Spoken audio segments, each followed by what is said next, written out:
Morning students and टेंशल्स की online class में आज हम पुस्तक कृतिका से पार्ट 3 रीढ़ की हड्डी पढ़ेंगे, जिसमें हमने अपनी लास्ट वीडियो में आपको ये बताया था कि रीढ़ की हड्डी व्यंग्य प्रधान एकांकी है।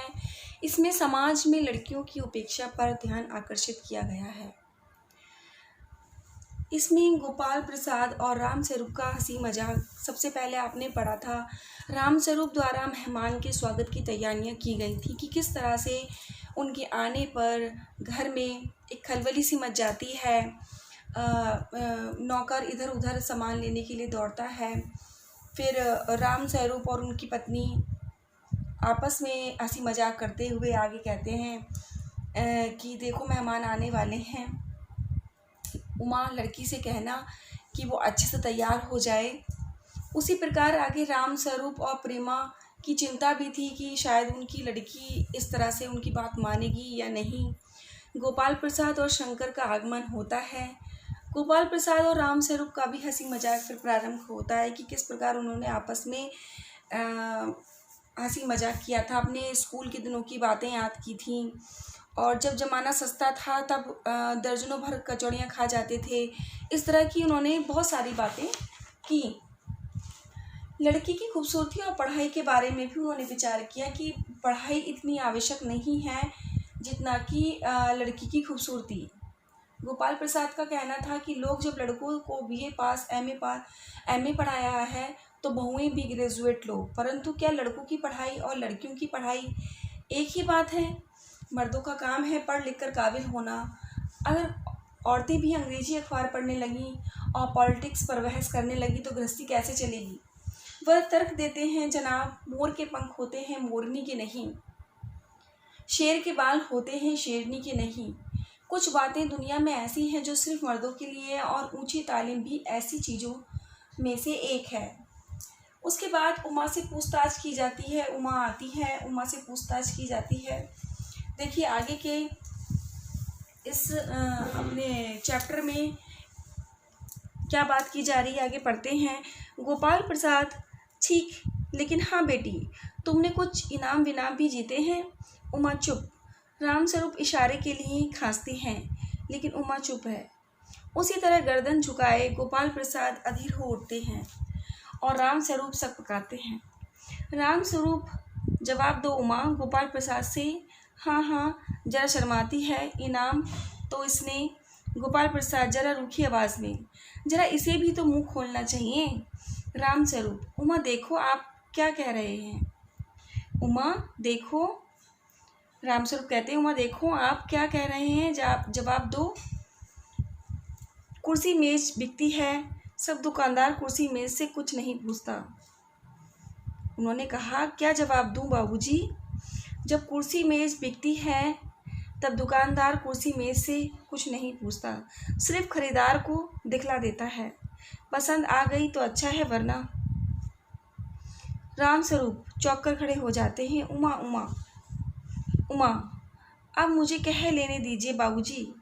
ये जो महाशय मेरे खरीदार बनकर आए हैं, इनसे ज़रा पूछिए, क्या लड़कियों के दिल नहीं होता? क्या उनके चोट नहीं लगती?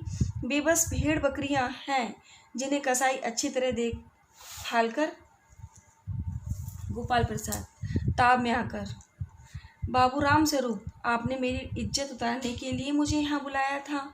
उमा तेज आवाज में, जी हाँ, और हमारी बेइज्जती नहीं होती जो आप इतनी देर से नाप तोल कर रहे हैं।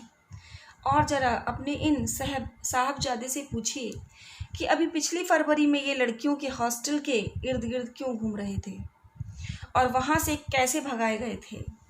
शंकर, बाबूजी चलिए। गोपाल प्रसाद, लड़कियों के हॉस्टल में? क्या तुम कॉलेज में पढ़ी थी? राम स्वरूप चुप।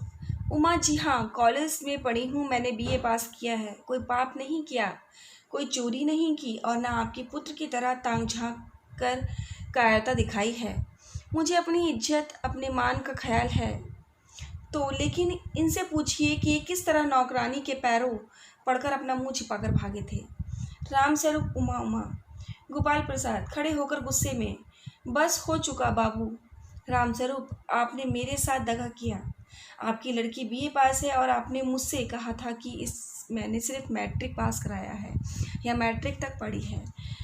लाइए मेरी छड़ी कहाँ है, मैं चलता हूँ। बैग ढूंढ कर उठाते हैं। बीए पास, ओफो गजब हो जाता। झूठ का भी कुछ ठिकाना है। आओ बेटे चलो। दरवाजे की ओर बढ़ते हैं। जी हाँ जाइए, ज़रूर चले जाइए। उमा कहती है जी हाँ जाइए, ज़रूर चले जाइए, लेकिन घर जाकर ज़रा ये पता लगाइएगा कि आपके लाडले बेटे की रीढ़ की हड्डी भी है या नहीं। बाबू गोपाल प्रसाद के चेहरे पर बेबसी का गुस्सा है और उनके लड़के के रुलासापन दोनों बाहर चले जाते हैं।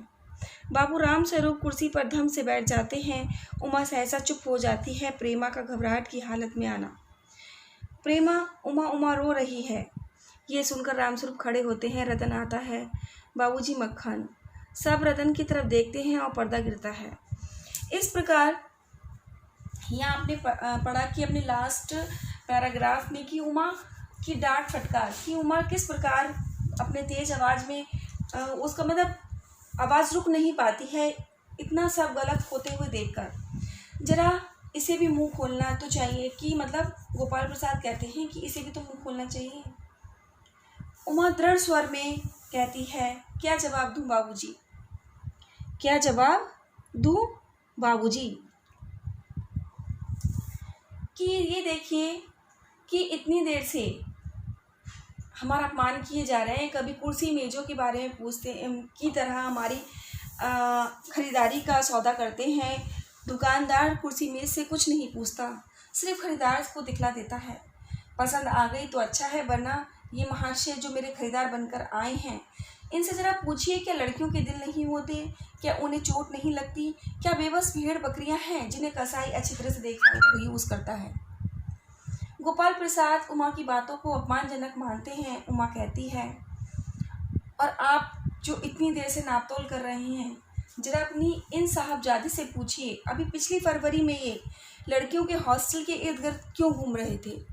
मैं उन्हें याद दिलाती है कि ये क्यों घूम रहे थे, क्या कारण था इनके घूमने का।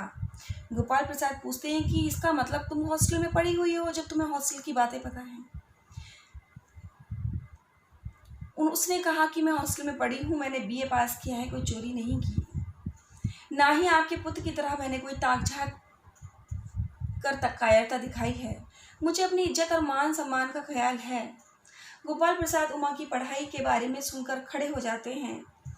वे इसे सरासर धोखा कहते हैं। बीए पास, उफो गजब हो जाता।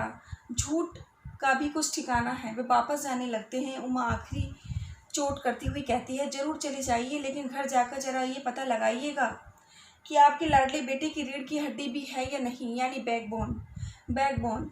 गोपाल प्रसाद अपमानित होकर वापस चले जाते हैं और राम स्वरूप एक सदमे में धम से सोफे पर बैठ जाते हैं। तो पढ़ाए गए विषय को ध्यानपूर्वक पढ़ें और दिए गए प्रश्न उत्तरों का स्मरण करें।